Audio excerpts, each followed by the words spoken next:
Hello दोस्तों, कैसे हैं आप लोग। आशा करता हूँ आप लोग बहुत अच्छे होंगे। जहाँ भी होंगे मस्त होंगे, स्वस्थ होंगे। आप सभी दोस्तों का स्वागत है आपका अपना यूट्यूब चैनल यूनिक एकेडमी पे।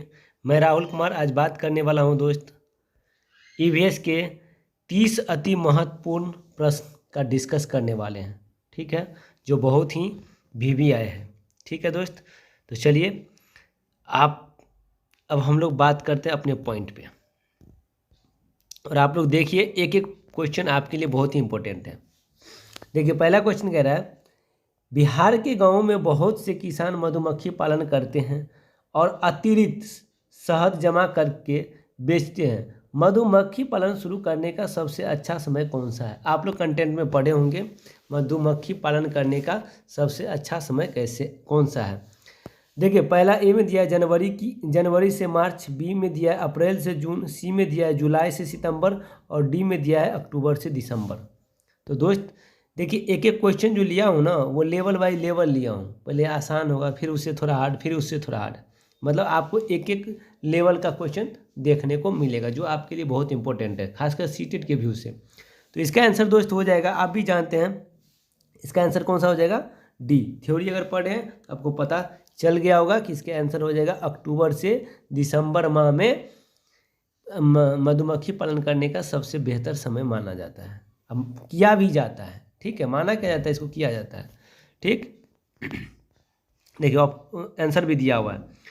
दूसरा क्वेश्चन दोस्त दिया हुआ है, ईवीएस की कक्षा में पानी विषय पढ़ाते समय एक शिक्षक को छात्रों को क्या सिखाना चाहिए? मतलब एक शिक्षक है जो पानी के विषय में पढ़ाते हैं, तो उनको क्या चीज़ सिखाना चाहिए? ए में दिया है केवल पानी से रासायनिक सूत्र, बी में दिया है जल के विभिन्न स्रोतों और जल संरक्षण के लिए व्यक्तिगत प्रयास, और सी में दिया है केवल बांधों के निर्माण की प्रक्रिया, और दोस्त डी में जो दिया हुआ है पीने के पानी के लिए अंतर्राष्ट्रीय लागत। बता दीजिए कौन सा ऑप्शन इसमें हो जाएगा। देखिए, केवल एक ये रासायनिक सूत्र बता नहीं सकते, केवल बांधों का निर्माण ये भी नहीं बता सकते हैं, ठीक है, ये भी नहीं होगा। तीसरा कहता है पीने के पानी के लिए अंतर्राष्ट्रीय लागत, ये भी नहीं होगा। तो ऑप्शन कौन सा हो जाएगा दोस्त, आप समझ गए होंगे, ऑप्शन हो जाएगा बी नंबर, जल के विभिन्न स्रोतों और जल संरक्षण के लिए व्यक्तिगत प्रयास करना जरूरी है। ठीक है, सी। अब हम चलते हैं, देखिए बी नंबर दिया हुआ है। अब हम चलते हैं 3 नंबर प्रश्न पे। तीसरा प्रश्न कहता है, धूल प्रदूषण रोकने के लिए सबसे उपयुक्त वृक्ष कौन सा है? धूल और प्रदूषण से रोकने के लिए सबसे उपयुक्त वृक्ष कौन सा है? 4 ऑप्शन में चलिए। पहला दिया है सीता अशोक, दूसरा दिया है बी में नीम, सी में दिया है पीपल और डी में दिया है आम। बता दीजिए कौन सा हो जाएगा। तो इसका आंसर हो जाएगा दोस्त सीता अशोक। अब हम चलते, देखिए दिया हुआ है। अब हम चलते हैं 4 नंबर प्रश्न पे दोस्त। एक एक प्रश्न आपके लिए इंपॉर्टेंट है, कोई प्रश्न आप मत छोड़िए, लास्ट तक देखिए, हर एक लेवल का क्वेश्चन आपको मिलेगा। ठीक है, अगर आप दोस्त नए हैं तो please like subscribe and share कर दीजिए, ठीक है, ताकि हर एक दोस्त के पास अपना वीडियो पहुंचना चाहिए। बहुत सारे मैंने कंटेंट डाल चुका हूं, जिसमें हिंदी पेडागोजी है, मैथ पेडागोजी है, बाल विकास का जितना है थ्योरी, बहुत इंपॉर्टेंट थ्योरी सब मैंने डाल दिया है। आप जाके देख सकते हैं, जो थ्योरी आपको देखना है वन लाइनर करके मैंने डाला है। अब क्या है, क्वेश्चन के साथ आपको थ्योरी भी मिलेगा। चलिए 4 नंबर कहता है प्रश्न, कौन सी किरण ओजोन परत द्वारा रोक दी जाती है? वो कौन सी किरण है ओजोन परत द्वारा रोक दी जाती है? ए में दिया है अवरक्त किरणें, बी में दिया है एक्सरे, सी में दिया है पराबैंगनी किरणें और डी में दिया इनमें से कोई नहीं। तो बता दीजिए कौन सा हो जाएगा दोस्त, सी नंबर आंसर हो जाएगा। ठीक है, एक झलक देखते जाइएगा तो आपको पता चल जाएगा आंसर क्या हो जाएगा, सी नंबर। देखिए सी नंबर दिया हुआ है। अब हम बात करते हैं 5वां प्रश्न का। देखिए 5वां प्रश्न कर रहा है, कहता है पक्षियों का कौन सा समूह विकसित रूप से अपनी गर्दन को पीछे की ओर घुमा सकता है? बताइए दोस्त कौन सा हो जाएगा। ए में दिया उल्लू, बी में दिया मैना, सी में दिया कौवा और डी में दिया है गोरैया।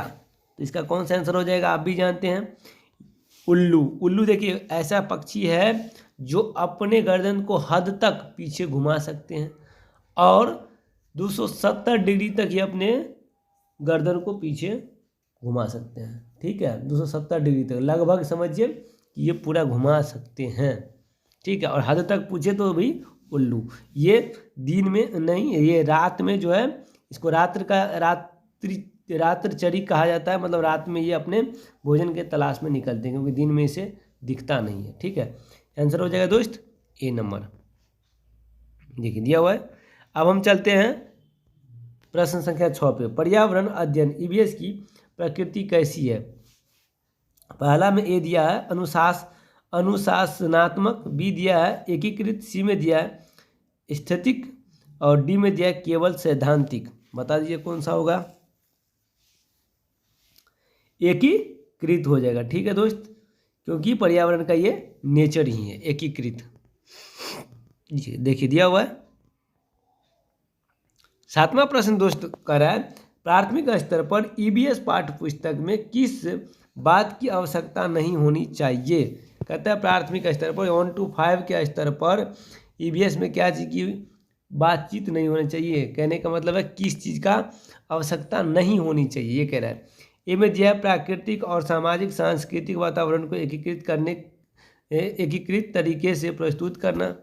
बी में दिया हुआ है,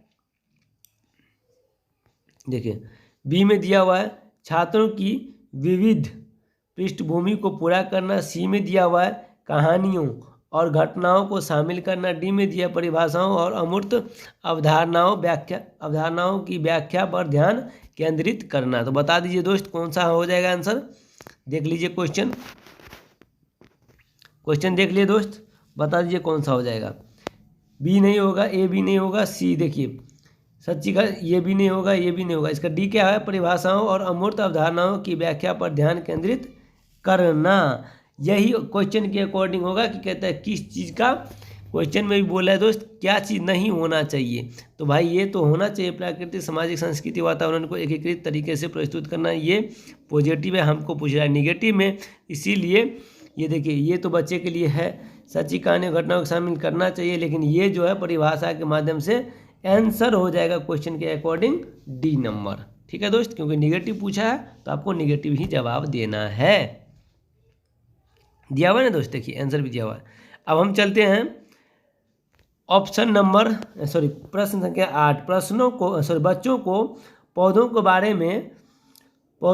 बारे में पढ़ाने का सबसे अच्छा तरीका क्या है? कहते हैं बच्चों को पौधों के बारे में पढ़ाने का सबसे अच्छा तरीका क्या है? ए में दिया चित्र दिखाना, बी में दिया परिभाषाएं पढ़ना, सी में दिया नेचर वॉक मतलब प्राकृतिक भ्रमण आयोजित करना, और डी में दिया होमवर्क देना। तो बता दीजिए कौन सा हो जाएगा?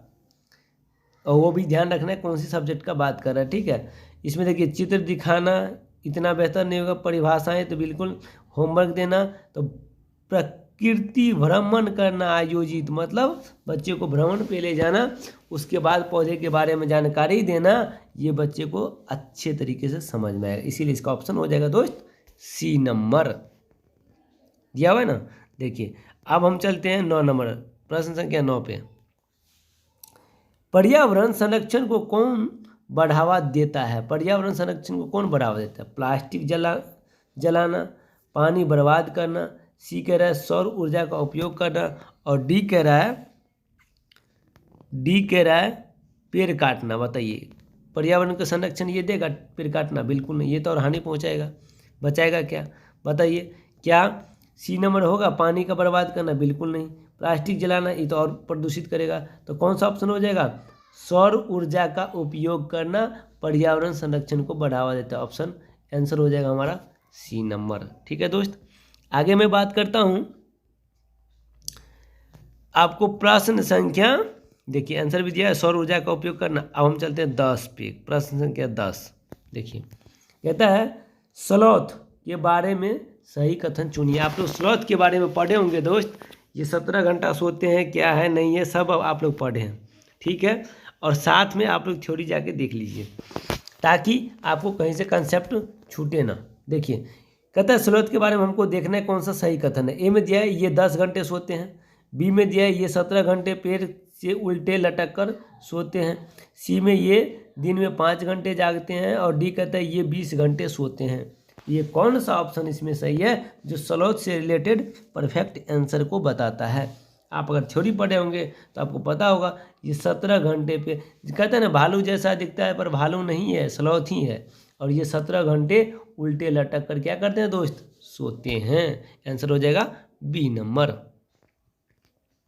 देखिए दिया हुआ ना। उसके बाद हम चलते हैं 11 नंबर क्वेश्चन पे। 11 नंबर क्वेश्चन कह रहा है दोस्त, मनाली में घर कैसे बने होते हैं। देखिए मनाली में घर कैसे, घर से रिलेटेड क्वेश्चन बार बार पूछता है, पक्षी जानवर से रिलेटेड क्वेश्चन पूछता ही है। तो मनाली हो गया, राजस्थान हो गया, लद्दाख हो गया, ठीक है, आसाम हो गया, सब जगह के घर के बारे में आपको पता होना चाहिए, तब आप जाके आसानी से क्वेश्चन बना सकते हैं। मनाली के बाद क्या है यहाँ पे, ए में दिया है मिट्टी के, बी में दिया पत्थर या लकड़ी के ढलवा छत के साथ, सी में दिया बांस के खंभों पर, और डी कह रहा है बर्फ के इग्लू। तो बताइए मनाली में घर कैसे बनते हैं, किस टाइप के होते हैं। तो आपको पता होना चाहिए, मिट्टी का ये नहीं होगा, बांस के खंभों का ये आसाम में हो जाएगा, बर्फ इग्लू ये बिल्कुल नहीं होगा, पत्थर या लकड़ी के ढलवा छत बनते हैं। तो ऑप्शन हो जाएगा बी नंबर। 11 का क्या हो जाएगा दोस्त, बी नंबर। दोस्त अगर आप नए हैं तो please like subscribe and share दबा के कीजिए, ताकि हर एक भाई बहन एवं छोटे जितने हैं सबको फ़ायदा मिले। और मैंने बहुत सारा कंटेंट डाल चुका हूँ, थ्योरी डाल चुका हूँ, बेहतरीन रूप से डाला हूँ दोस्त। आप जाके ज़रूर विजिट कीजिए, वीडियो को देखिए, आपको कंसेप्ट पूरा पता चल जाएगा। बहुत सारे क्वेश्चन भी मैं डाला हूँ, ठीक है। और कहावत में भी है दोस्त, कर भला तो हो भला। अगर आप भला कीजिएगा तो आपको भी भला कहीं ना कहीं से मिलेगा ही मिलेगा। इसलिए पॉजिटिव सोच रखिए, हमेशा पॉजिटिव ही रिजल्ट मिलने वाला है। चलिए 12 नंबर क्वेश्चन प्रश्न बोल रहा है, राजस्थान में घर कैसे होते। देखिए आगे ना राजस्थान के बारे में। अब राजस्थान के घर कैसे होते हैं ये आपको बताना है। देखिए ये दिया है ए में ढलवा छत वाले, बी में दिया मिट्टी के घर कटीली झाड़ियों वाले छत, सी में दिया ऊंचे घर, और डी में दिया पत्थर के घर। बता दीजिए क्या हो जाएगा। ढलवा तो होगा नहीं, ये बर्फीला एरिया में होता है, याद रखिएगा। ऊंचे घर ये भी नहीं होगा, पत्थर के घर ये भी नहीं होगा, क्या हो जाएगा बता दीजिए इसका आंसर। आंसर दोस्त हो जाएगा हमारा बी नंबर, मिट्टी के घर और कटीली छत वाले, क्योंकि ये रेगिस्तानी एरिया है, ठीक है। तो वहाँ गर्मी को एब्जर्व करेगा, तो मिट्टी के घर होना जरूरी है, इसीलिए इसका ऑप्शन हो जाएगा दोस्त बी नंबर। दिया हुआ है ना। अब हम चलते हैं लद्दाख के बारे में, जिसका बात किया गया। 13 नंबर कहता है लद्दाख में घर कैसे होते हैं। देखिए एक कहता है 2 मंजिला नीचे की मंजिल पर जानवर, बी में कहता है 1 मंजिला कटीली छत, सी में कहता है इग्लू, और डी में कहता है मिट्टी के घर। बताइए क्या हो जाएगा। ये आपको ऑप्शन पता चल गया होगा। इसका ऑप्शन क्या होगा दोस्त, आप बता सकते हैं इसका ऑप्शन क्या हो जाएगा। तो इसका ऑप्शन ये तो नहीं होगा, ये तो नहीं होगा, ये तो नहीं होगा, तो होगा क्या ए नंबर। क्यों, वहाँ 2 मंजिले का बनाते हैं, जिसमें एक मंजिल में नीचे वाले मंजिल में जानवर रहते हैं और ऊपर वाले मंजिल में लोग खुद रहते हैं। इसका आंसर हो जाएगा दोस्त ए, ठीक है। देखिए दिया हुआ है। हम 14 नंबर प्रश्न पे चलते हैं दोस्त। 14 नंबर प्रश्न कहता है मधुबनी पेंटिंग किस राज्य से संबंधित है, आपको पता होना चाहिए। ए दिया उत्तर प्रदेश, बी दिया बिहार, सी दिया पश्चिम बंगाल, डी दिया राजस्थान। बताइए मधुबनी पेंटिंग किससे संबंधित है, आपको पता चल गया होगा। आंसर हो जाएगा B number. Madhubani painting Bihar के मधुबनी जिला में सबसे ज़्यादा फेमस है, और यहीं से ये निकल के आया है। इसका पेंटिंग सबसे लाजवाब है, ठीक है दोस्त। तो इसका आंसर हो जाएगा बी नंबर। डिटेल से अगर दोस्त पढ़ना है तो थ्योरी मैंने डाल दिया है, आप जाके देख सकते हैं, ठीक है। देखिए उसके बाद हम चलते हैं 15 नंबर प्रश्न पे। कहते हैं काजीरंगा राष्ट्रीय उद्यान किस राज्य में स्थित है। ये पूछ रहा है काजीरंगा राष्ट्रीय उद्यान किस राज्य में स्थित है। पहला असम, बी में दिया उत्तराखंड, सी में दिया गुजरात, और डी में दिया है कर्नाटक। तो बता दीजिए कौन सा होगा, असम। असम में क्या है, काजीरंगा राष्ट्रीय उद्यान है, ठीक है दोस्त। अब हम चलते हैं प्रश्न संख्या 16 पे। कहता है चिराव नृत्य कहाँ का प्रमुख नृत्य है। याद रखिएगा दोस्त, एक एक प्रश्न इंपॉर्टेंट है, किसी भी प्रश्न को आप हल्के में मत लीजिएगा, हर प्रश्न आपके लिए इंपॉर्टेंट है। देखिए ए दिया झारखंड, देखिए चिराव नृत्य दिया ना। अब देखिए ध्यान रखिएगा, मिजोरम, सी में दिया है मणिपुर, और डी में दिया है मेघालय। तो क्या हो जाएगा इसका आंसर, झारखंड तो होगा नहीं, मिजोरम हो जाएगा, मणिपुर नहीं होगा, मेघालय नहीं होगा। तो मिजोरम, चिराव नृत्य मिजोरम में होता है, ठीक है, याद रखिएगा। अगला प्रश्न 17 नंबर, देखिए आंसर भी दिया हुआ इसके नीचे में, आप देख सकते हैं। 17 नंबर प्रश्न कह रहा है दोस्त, कहता है ईवीएस के शिक्षण में प्रोसेस स्किल्स मतलब प्रक्रिया कौशल को बढ़ावा देने का क्या अर्थ है। ठीक है, ए में कह रहा है याद रखना, ठीक है, बी में कह रहा है अवलोकन करना, अनुमान लगाना, सी कह रहा है केवल लिखना और डी कह रहा है रटना। तो आपको तो पता चल गया होगा आंसर क्या हो जाएगा, बी नंबर। इसमें कोई कहने की बात नहीं है, क्योंकि 3 ऐसे ऑप्शन है जिसमें केवल रटना याद करना है, बाद बाकी अवलोकन करना, अनुमान लगाना, ऑब्जर्वेशन जिसको कहते हैं, ये हमारा ईवीएस के प्रोसेस में आते हैं। ठीक है, देखिए दिया हुआ है। 18 नंबर प्रश्न बोल रहा है दोस्त, 18 नंबर प्रश्न कहता है पर्यावरण अध्ययन का मुख्य उद्देश्य क्या है।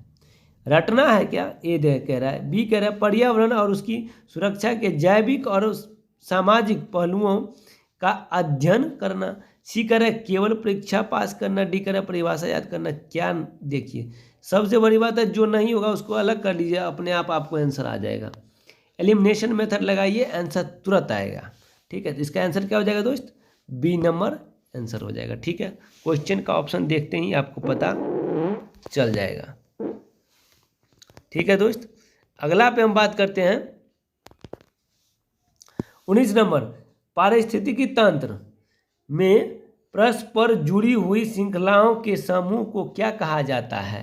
पहला कह रहा है ए में खाद्य श्रृंखला, बी में कहता है खाद्य जाल, ठीक है, जल होना चाहिए खाद्य जल, और सी में कह रहा है जैव विविधता, और आपको डी में कह रहा है दोस्त प्रदूषण। तो बताइए इस क्वेश्चन का आंसर क्या हो जाएगा।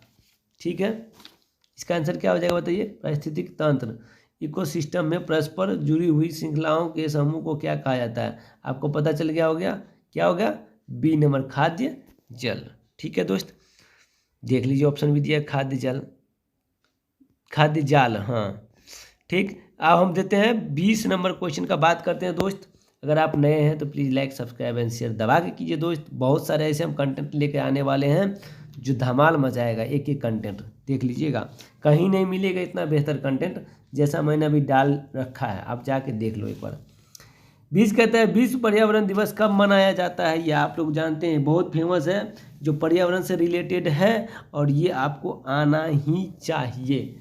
ए में दिया है 5 जून, बी में दिया है 22 अप्रैल, सी में दिया है 16 सितंबर और डी में दिया है 10 दिसंबर। तो बता दीजिए क्या होगा, पर्यावरण दिवस की बात किया तो 5 जून याद रखिएगा दोस्त, ए ऑप्शन हो जाएगा। कहीं नहीं जाइए आप, देखते रहिए पूरा, हर एक टॉपिक से मैंने क्वेश्चन को उठाया है। ठीक है, अगला देखिए, अब इसका जो हम लाने वाले हैं पेडागोजी से रिलेटेड लाएंगे दोस्त। ठीक है, जो और इससे क्या आपको घुमा के क्वेश्चन पूछा जाएगा। ठीक है, उस पर भी हम बात करने वाले हैं। 21 का कैक्टस के पौधे के पत्तियां दिन में बंद और रात में खुली रहती है, यह वाष्पीकरण को रोकने के लिए होता है, यह एक डाइस है, क्या है। ए कहता है रूपांतरण, बी कहता है कमजोरी, सी कहता है रोग और डी कहता है भोजन। बताइए ये क्या हो जाएगा, आपको पता होगा कमजोरी होगा नहीं, रोग होगा नहीं, भोजन होगा, क्या हो जाएगा एडेप्टेशन, रूपांतरण। इसका आंसर हो जाएगा दोस्त ए नंबर, याद रखिएगा। 21 का क्या हो जाएगा, ए नंबर, देखिए दिया हुआ है। अब हम बात करते हैं दोस्त 22 नंबर प्रश्न पे। चलिए फटाफट आप लोग शेयर कर दीजिए, जितने दोस्त हैं मेरे प्लीज़ शेयर करने में कंजूसी मत कीजिए।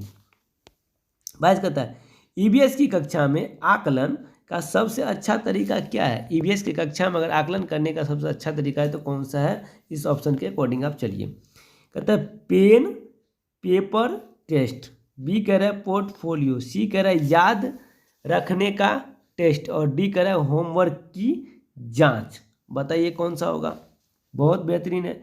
ये तो होगा ना याद रखने की, होमवर्क जांच, पेन पेपर नहीं होगा, पर ये पोर्टफोलियो सबसे बेहतर है। ठीक है दोस्त, तो आंसर क्या हो जाएगा, बी नंबर। आंसर आपके सामने भी आ रहा है, बी नंबर। ठीक है, देखिए अगला क्वेश्चन है 23 नंबर, टाइटन किस ग्रह का प्राकृतिक उपग्रह है।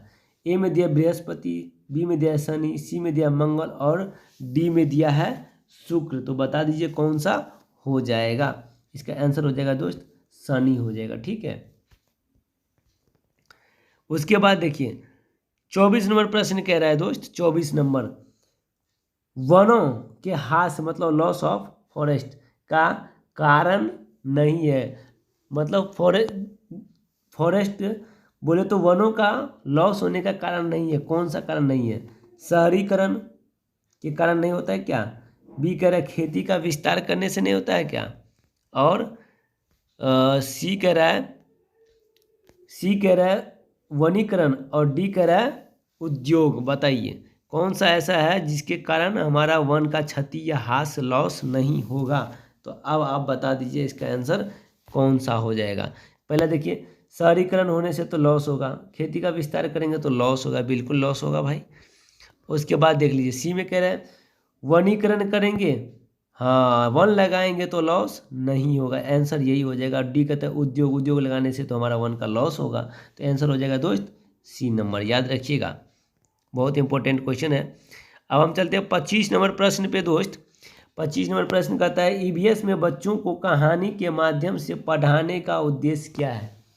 ईवीएस में बच्चों को कहानी के माध्यम से पढ़ाने का उद्देश्य क्या है? ए कह रहा है मनोरंजन करना, बी कह रहा है भावनात्मक संबंध और विषय को रुचिपूर्ण बनाना, सी कह रहा है परीक्षा की तैयारी, और डी कह रहा है केवल कहानी याद रखना। ये तो बिल्कुल नहीं होगा, ये तो बिल्कुल नहीं होगा, ठीक है, बी नहीं, डी नहीं होगा, सी नहीं होगा। अब आप बताइए, दो आपके पास क्वेश्चन है, सॉरी ऑप्शन है, इस दो में से कौन होगा? मनोरंजन करना होगा या भावनात्मक संबंध और विषय को रुचिकर बनाना? तो आंसर हो जाएगा दोस्त बी नंबर, याद रखिएगा, क्योंकि हमको मनोरंजन करने के लिए नहीं है, रुचिकर होगा तो बच्चे में मनोरंजन अपने आप आ जाएगा, ठीक है। प्रश्न कह रहा है दोस्त 26 नंबर, असम में घर जमीन से 10 से 12 फीट ऊंचे क्यों होते हैं? रीजन पूछ रहा है कि असम का जो घर बनाया जाता है 10 से 12 फीट ऊंचे, इसका रीजन क्या है, कारण क्या है? ए कहता है क्योंकि वहाँ बहुत गर्मी होती है, बी कह रहा है क्योंकि वहाँ बहुत तेज बारिश और बाढ़ आती है, सी कह रहा है जंगली जानवरों के डर से, और डी कह रहा है धूप पाने के लिए। तो बताइए कौन सा ऑप्शन हो जाएगा? आप भी जानते हैं ये तो धूप, ये तो होगा नहीं, सी कह रहा है जंगली जानवरों से डर, ये नहीं होगा, क्योंकि वहाँ बहुत गर्मी होती है, ये भी नहीं होगा, तो आंसर क्या हो जाएगा? वहाँ बहुत तेजी से तेज बारिश होती है जिसके कारण बाढ़ आते हैं, तो बाढ़ से बचने के लिए लोग वहाँ के 10 से 12 फीट ऊंचा घर बनाते हैं जमीन से, ठीक है दोस्त, आंसर हो जाएगा बी नंबर। थ्योरी अगर आप पढ़े होंगे तो थोड़ा भी थ्योरी पढ़े होंगे तो पक्का आप एक एक क्वेश्चन को सही जवाब दे सकते हैं। 27 कह रहा है वाष्पीकरण की दर किस पर निर्भर नहीं करती है? पूछ रहा है नहीं करती है। देखिए याद रखिएगा दोस्त, आपको पहले ये याद रखना, पॉजिटिव पूछ रहा है कि निगेटिव। नहीं करती है, पहला सतह का क्षेत्रफल, बी कह रहा है तापमान, सी कह रहा है हवा की गति, और डी कह रहा है पानी की कुल मात्रा। किसके कारण जो है वाष्पीकरण की दर निर्भर नहीं करती है? तो सतह का क्षेत्र पे तो करेगा, तापमान पे तो करेगा वाष्पीकरण की दर, हवा की गति पे करेगा, पानी की कुल मात्रा जो है ना आयतन, इस पे क्या होगा? नहीं करेगा। तो इसका आंसर जो होगा दोस्त डी नंबर हो जाएगा, ठीक है। अब हम चलते हैं क्वेश्चन नंबर 28 पे। निम्नलिखित में से कौन सा एक सामाजिक सांस्कृतिक घटक है? इनमें से कौन सा है जो सामाजिक सांस्कृतिक घटक है? पहला ए में दिया पानी, बी में दिया वायु, सी में दिया परिवार, और डी में दिया है मिट्टी। तो बता दीजिए इसका आंसर कौन सा हो जाएगा? सामाजिक सांस्कृतिक घटक है, बताइए पानी होगा? बिल्कुल नहीं। सामाजिक संस्कृति से रिलेटेड कौन है?